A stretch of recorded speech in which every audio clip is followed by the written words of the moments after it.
Hello, and welcome back here. The Infinite Roleplay. I'm the Nelson guy, and I'm going to have a little RPG chat, random vlog for a random idea.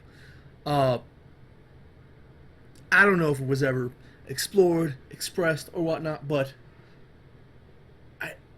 I'm the kind of person that when I hear something over and over that I don't necessarily understand, I come to a point where I have to kind of find it out.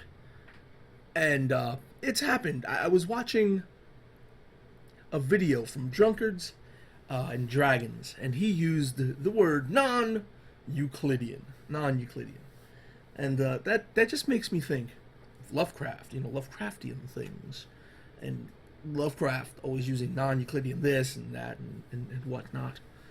And I just got to the point where I was like, what the fuck does non-Euclidean actually mean? So I did a Google search. And what the Google search sort of turns up is that non-Euclidean is a geometrical thing. It's about geometry, mathematician, and the mathematician Euclid, and all this stuff, where non-Euclidean is also referred to as hyperbolic geometry. So with that in mind, I got a few images. Let me switch over. Dun, dun, dun. Hyperbolic geometry. There are an infinitely many lines through a single point which are parallel to a given line. So, infinite many lines through a single point. One point has an infinite lines. The only time we come across infinity is in a curve, a circle, right? Just keeps going around. So anytime you pick a certain point, if you have, an amount of curves going through a circle or a sphere, you have an infinite number of two-dimensional lines passing through a single point, right? But anyway, I was doing a search on this, and this was one of the pictures that came up, the different models and whatnot. And I saw these models, and it got me thinking, So then I picked up this model that I saw on Google, where just, the right angle and whatnot is there, and how right angles are created, and the chart, and Euclidean geometry, and then non-Euclidean geometry. You have this little bugger. Let me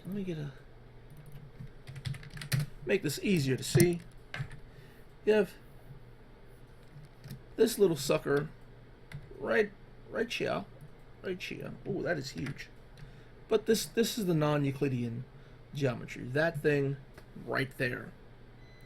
And it started to get me thinking. When you talk about geometry, I stopped looking into non-Euclidean geometry because I have this thought, and I figured I'd share it because it is a very interesting thought to have when coming up with ideas or maybe backstory or mystery for an RPG game. And because I'm working on probably too many things right now, I want to share it, maybe hopefully inspire some interesting games from people. When I saw that form, right, this form right here, is that how I draw when I don't have my tablet? This form right there, that's supposed to be there. That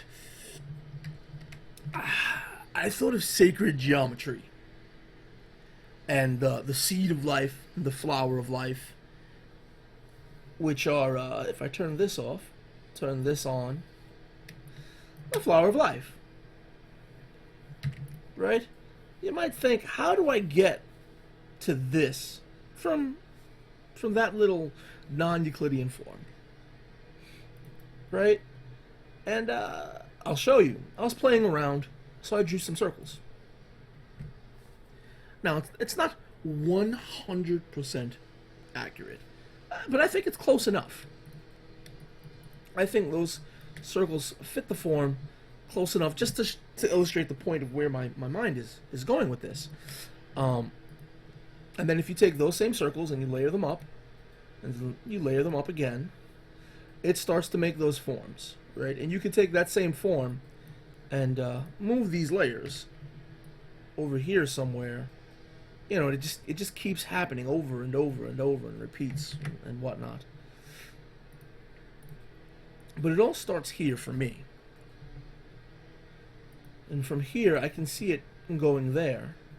And ultimately, from there to here. Where it starts getting a bit bugged and crazy. And anytime you go into the flower of life, the seed of life, you eventually get to the tree of life. And all the, you know, the sun, the moon, Jupiter, Mars, and all this other spiritual stuff that you can, or neoscience, spiritual, other stuff that you can add into it using this sort of non-Euclidean geometry. Now, what does it mean as far as architecture and, you know, Lovecraftian references to non-Euclidean architecture, non-Euclidean forms? I still don't know. If anybody does know, share that with me. Post a comment below. Hit me up. Educate me. You know, because I would love to know this and share ideas. But I think this is an interesting start to this stuff. The only real thing I know about this spirit science stuff is that, you know, separating from the non-Euclidean stuff, right? A circle. If you take a point in a circle, there's nothing. There's nothing on this page. You know, this is infinite space, let's say. And then the first point of awareness becomes aware. And when it becomes aware, it's aware of a certain amount of space around it. Its awareness is limited. And that awareness moves within its defined space. The space that it defined for itself, the space that it became aware of. It moves to the outer edges of that awareness, and then becomes aware of more space. And then it does so again. It becomes aware of even more space. And there you start to have the, you know, the formations of all this seed of life, flower of life, and then eventually the tree of life, and of course the non-Euclidean geometry, which I think is exceptionally interesting. And going back to that first example, that sort of matches this in a bit. This example. Like if you were to look, just like in here, how some of the forms work, without all of the lines, I don't know, I see it. And I think that's interesting.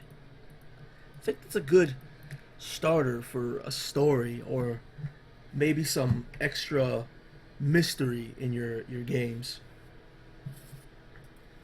Maybe I'm overthinking it, but yeah, non-Euclidean as a term in geometry or architecture, other than this interesting little, I don't know, sight or idea that I'm having, what do you ladies and gentlemen think? Anyway, I'm Nelson, and this is over.